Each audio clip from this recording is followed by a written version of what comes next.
Here's how to interrupt the think, feel, act cycle that is triggering your cravings for substances like alcohol or sugar. I'm going to show you why thinking that you shouldn't drink or consume those substances actually makes you want to do it more, for real.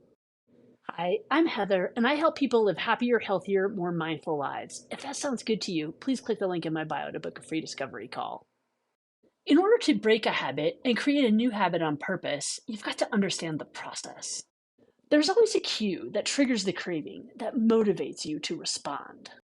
If the action you take provides a reward, then your brain will remember that and repeat the behavior the next time you experience the cue. Let me give you an example. Let's say it's 5:30 p.m., you're at home and you're in your kitchen about ready to cook dinner.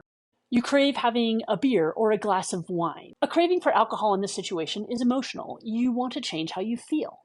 And your brain's job is to solve your emotional problems. And it has learned over time that if it's 5:30 p.m. in the kitchen and you're cooking and you want to feel better, to have a beer or a glass of wine. So this is where the think, feel, act cycle has essentially formed a habit. You have a thought that it's time to have dinner. You have a feeling that this is a chore. And you want a reward, so your brain has automated the action to provide you with a drink.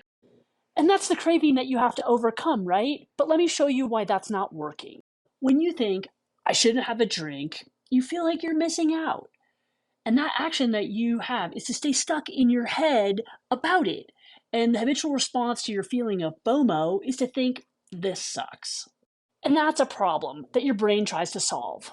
Okay, here you go again. You think to yourself, I'll just do one. That seems reasonable. You pour yourself that one drink, but then the problem is you're also in the habit of one's not really enough, so you pour a second. Because that feeling of FOMO has returned with one not being enough. But then the conflict sets in because then the should haves, I shouldn't do this, starts rolling in.